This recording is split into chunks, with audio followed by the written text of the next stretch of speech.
మన CM Revanth Reddy sir camp office ఉన్నది కదా. క్యాంప్ ఆఫీస్ దగ్గర నిన్న జనాలందరూ నిరసన వ్యక్తం చేసిండ్రులా. గత ప్రభుత్వం మాకు ఏం న్యాయం చేయలేదు, ఇప్పుడున్న కాంగ్రెస్ ప్రభుత్వం మాకు ఎలాగైనా న్యాయం చేయాలంటూ ప్రజావాణి కార్యక్రమంలో ప్రజలందరూ వాళ్ళ గోడును వెలబుచ్చుకున్నారు. గది మీరే చూడుండ్రి.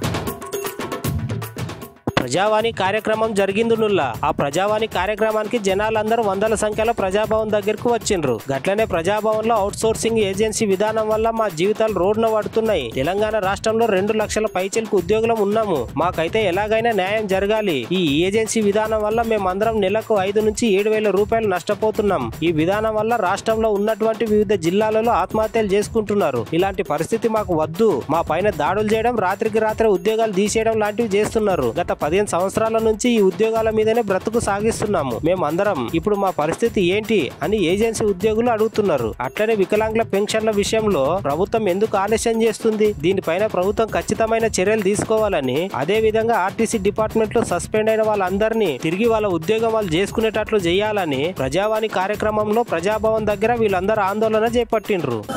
అవుట్ సోర్సింగ్ అందరూ కూడా ఒక ఏజెన్సీ విధానాన్ని గతంలో తీసుకొచ్చారు. ఈ ఏజెన్సీ విధానం వల్ల మా యొక్క జీవితాలు ఈరోజు రోడ్డున పడే పరిస్థితి ఏర్పడ్డది. సుమారుగా మేము ఈ రాష్ట్రంలో 2 లక్షల పైచిలకు ఉద్యోగస్తులు ఉన్నాము. ఈ ఏజెన్సీ విధానం వల్ల మేము సుమారుగా నెలకు 5 నుంచి 7,000 రూపాయలు నష్టపోతా ఉన్నాము. ఇక్కడ ప్రభుత్వము మాకు అక్షరాల ఒక్కసారి చూసినట్టయితే వివిధ జిల్లాలలో ఏజెన్సీల వల్ల కార్మికులు ఎంతమంది హత్య చేసుకుంటారో చూడండి. ఎంప్లాయీస్ ఏ రోజు పడితే వాళ్ళ మా యొక్క దాడులు చేయటము, ఉద్యోగాలు ఈ రోజుకి రాత్రికి ఉద్యోగాలు తీసేయడం వల్ల మేము 10 నుంచి 15 సంవత్సరాలు అందరం కూడా డ్యూటీలు చేసాం ఈ ఉద్యోగాలను నమ్ముకొని. ఈ రోజు రోడ్డును పడేస్తే మరి మా పరిస్థితి ఏంటిది? అందుకని ఏజెన్సీ విధానాన్ని రద్దు చేసినట్టయితే మాకు ముఖ్యంగా ఉద్యోగ భద్రత వస్తుంది. ఈ రోజు ఉద్యోగ భద్రత లేని పరిస్థితుల్లో ఉన్నాము. గత ప్రభుత్వం 10 సంవత్సరాల్లో మాకు చాలా అన్యాయం జరిగింది. ఈ ప్రజాప్రభుత్వం అయినా కంపల్సరీగా మా యొక్క సమస్యని తీసుకొని ఈ ఏజెన్సీ విధానాన్ని రద్దు చేస్తుందని చెప్పి మేము ఆశిస్తా ఉన్నాం. ఆ జీతాలు కూడా 4 నెలలకు ఒకసారి 3 నెలలకు ఒకసారి బడ్జెట్ వచ్చినప్పుడు ఆ బడ్జెట్ రిలీవ్ అయితే ఇస్తారు. కాబట్టి మాకు జీతాలు పెంచి మమ్మల్ని అందరికీ స్టేట్ లెవెల్ ఉన్న వర్కర్లకు అందరి పర్మిట్ చేయగలరు. అది కనీస వేతనం మీద కనీస వేతన చట్టం కూడా మాకు వర్తించలేదు. నెలకు 5,000 అయిన తర్వాత ఈ రోజుల్లో మా పిల్లలు, భార్య, కుటుంబం గడపడానికి నానా ఇబ్బంది పడుతున్నాం. కాబట్టి ఇప్పుడున్న గౌరవ ముఖ్యమంత్రి రేవంత్ రెడ్డి గారు మా సమస్యలు పెట్టుకొని మా బాధలు తీర్చగలరని మీ టీవీ తరఫున మేము 25, 26 తారీఖు ఇస్తున్నారు. అది కూడా ఒక నెల ఇస్తుండ్రు, ఒక నెల ఇస్తలేరు. అది ఎందుకు ఇస్తలేరు? కారణం ఏంటంటే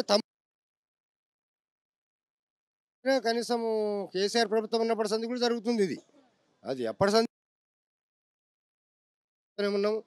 తర్వాత ఇప్పుడు మా కమిషనర్ గారికి ఇచ్చినాం లెటరు, ఇచ్చినా ఎవరు రెస్పెక్ట్ ఇస్తలేరు దాని గురించి. ఇప్పుడు కూడా ప్రజావాణిలో కూడా లెటర్ పెట్టేసాను నేను. దీన్ని ఏంటంటే ప్రతి నెల ప్రభుత్వ ఉద్యోగాలకు ఎట్లా జీతం ఇస్తారో 1వ తారీఖు నుంచి 5వ తారీఖు లోపల మాకు పెన్షన్లు ఇవ్వాలి.